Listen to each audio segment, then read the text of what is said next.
सभी को गणेश चतुर्थी की ढेर सारी शुभकामनाएं। हमारे गणेश जी रिद्धि सिद्धि के दाता हैं और हमारे गणेश जी से ही सारे काम कार्य हमारे सफल होते हैं। जो भी गणेश जी की आराधना भक्ति भाव से करता है, गणेश जी उसे सुख समृद्धि सब प्रदान करते हैं। तो बोलिए जय जय गणेश भगवान की जय। जय जय गणेश जी, जय जय माँ पार्वती जी, जय जय हर हर महादेव। है उन पर गणेश जी की कृपा बनी रहे और जो भी हमारा यह वीडियो देख रहे हो, पौराणिक कथा सुन रहे हो, प्रभु उन्हें सुख समृद्धि दें और आप हमेशा स्वस्थ रहें, हंसते रहें, मुस्कुराते रहें और प्रभु भक्ति में समय व्यतीत करें।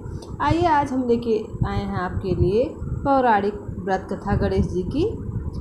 कई कथाएं हैं जिसे आप आनंद पूर्वक सुनिए और आप पर गणेश जी की कृपा बनी रहे। तो आइए सुनते हैं। श्री गणेश जी की जय हो। हर काज जो है गणेश जी से ही शुरू होता है, तो गणेश जी के इस त्यौहार पर को कुछ स्पेशल बनाएं और सुने पौराणिक कहानियाँ। प्लीज़ चैनल को लाइक शेयर सब्सक्राइब जरूर करिएगा। पौराणिक एवं प्रचलित श्री गणेश कथा के अनुसार एक बार देवता कई विपदाओं से घिरे थे। तब वह मदद मांगने भगवान शिव के पास आए। उस समय शिव के साथ कार्तिकेय तथा गणेश जी भी बैठे थे। देवताओं की बात सुनकर शिव जी ने कार्तिकेय व गणेश जी से पूछा कि तुम में से कौन देवताओं के कष्टों का निवारण कर सकता है। तब कार्तिकेय व गणेश जी दोनों ने ही स्वयं को इस कार्य के लिए सक्षम बताया। इस पर भगवान शिव ने दोनों की परीक्षा लेते हुए कहा कि तुम दोनों में से सबसे पहले पृथ्वी की परिक्रमा करके जो जल्दी आएगा वही देवताओं की मदद करेगा और वही इस कार्य के योग्य होगा। भगवान शिव जी के मुख से यह वचन सुनते ही कार्तिकेय जी ने अपने वाहन मोर पर बैठकर पृथ्वी की परिक्रमा के लिए निकल गए। परंतु गणेश जी सोच में पड़ गए कि वह चूहे के ऊपर चढ़कर सारी पृथ्वी की परिक्रमा करेंगे तो इस कार्य में तो बहुत ही समय लग जाएगा। तभी उन्हें एक उपाय सूझा। गणेश जी अपने स्थान से उठे और अपने माता पिता की 7 बार परिक्रमा करके वापस बैठ गए। परिक्रमा करके लौटने पर कार्तिकेय स्वयं को विजेता बनाने लगे। तब शिव जी ने श्री गणेश से पृथ्वी की परिक्रमा न करने का कारण पूछा। तब गणेश ने कहा, माता पिता के चरणों में ही समस्त लोक है।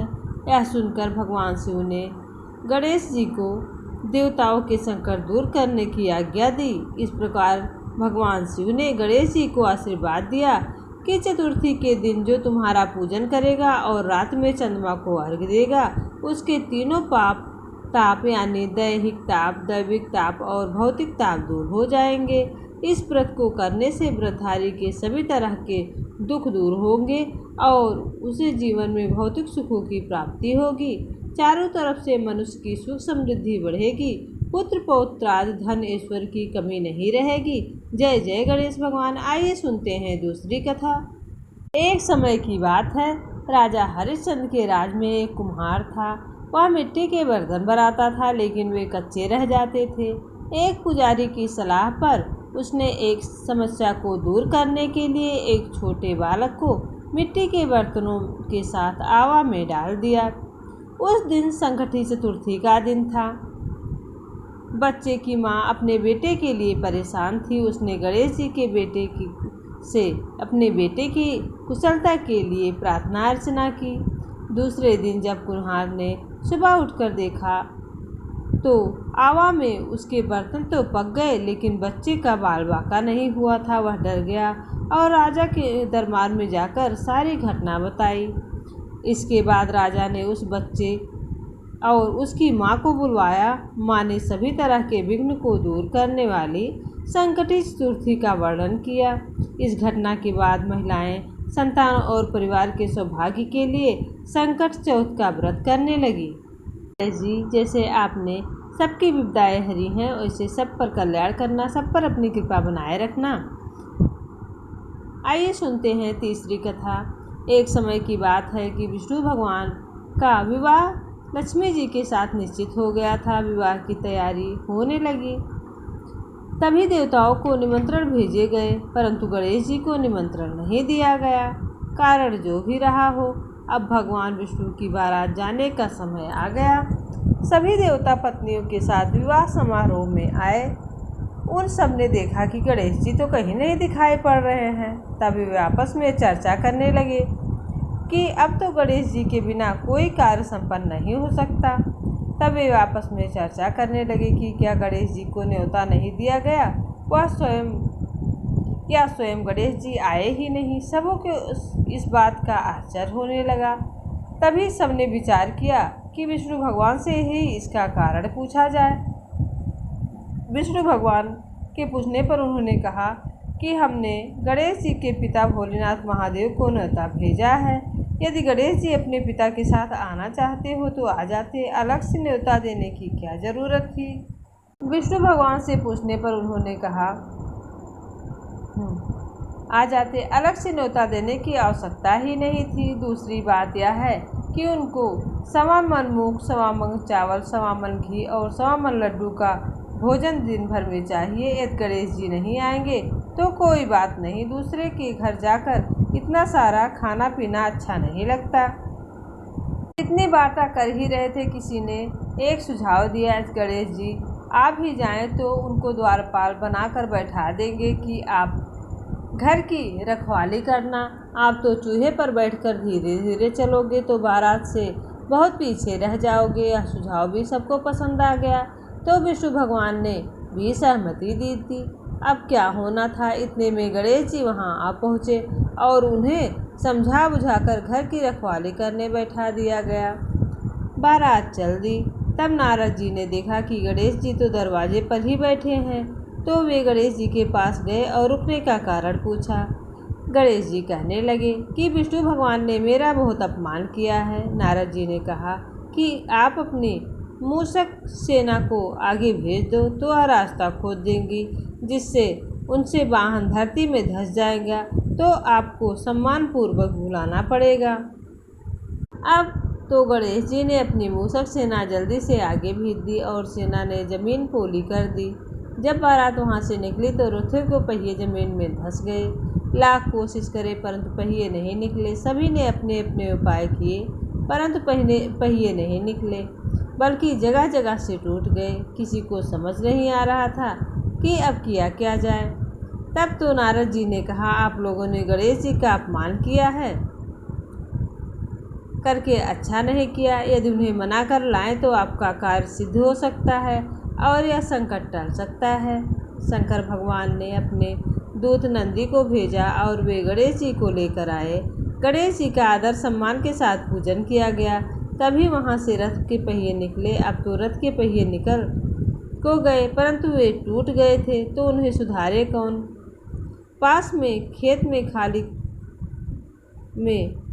काम कर रहा था, उसे बुलाया गया। खाती अपना कार्य करने के पहले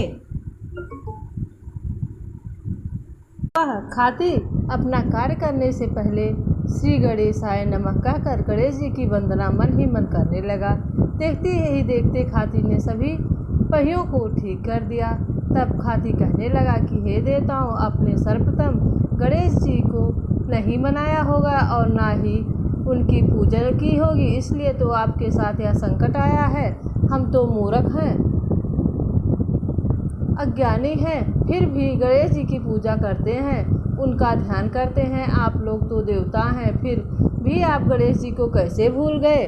अब आप लोग भगवान श्री गणेश जी की जय बोलकर जाएं तो आपके सब काम बन जाएंगे और कोई संकट भी नहीं आएगा। ऐसा कहते हुए बारात वहाँ से चल दी और विष्णु भगवान का लक्ष्मी जी के साथ विवाह संपन्न करा के सभी सकुशल वापस लौट आए।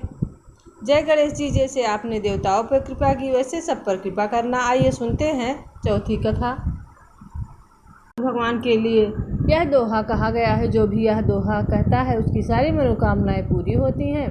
कारज सारियो ऐसे कारज सबको सिद्ध कर जो, बोलो गजानन भगवान की जय। श्री गणेश चतुर्थी व्रत की पौराणिक कथा के अनुसार एक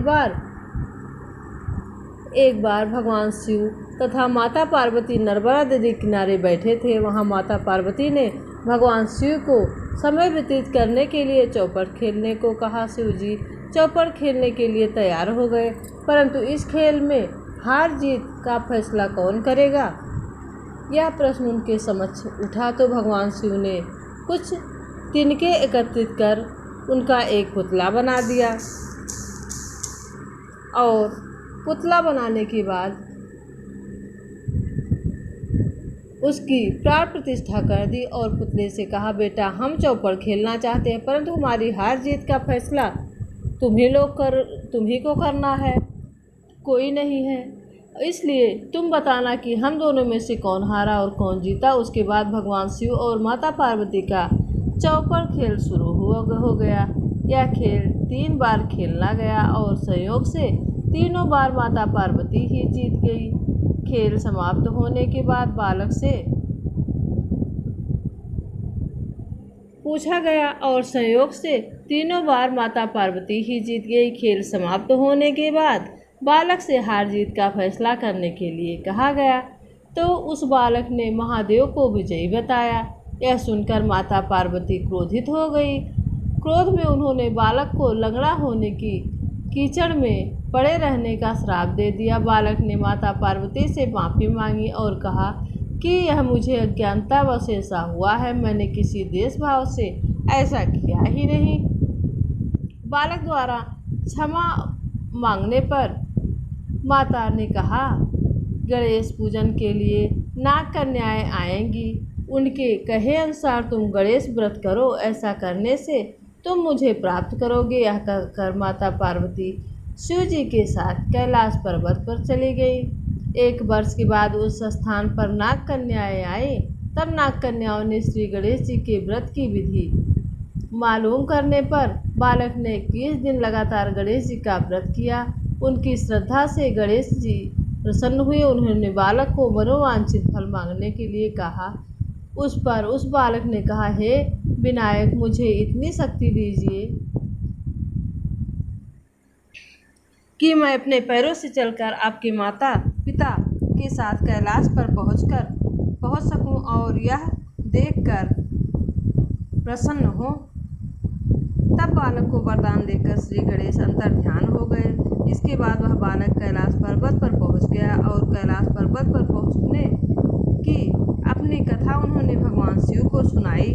चौपड़ वाले दिन से माता पार्वती शिव जी से विमुख हो गई थी, अतः देवी के रुष्ट होने पर भगवान शिव ने भी बालक के बताए अनुसार 21 दिनों तक श्री गणेश का व्रत किया। इस व्रत के प्रभाव से माता पार्वती के मन में भगवान शिव के लिए जो नाराजगी थी वह समाप्त हो गई।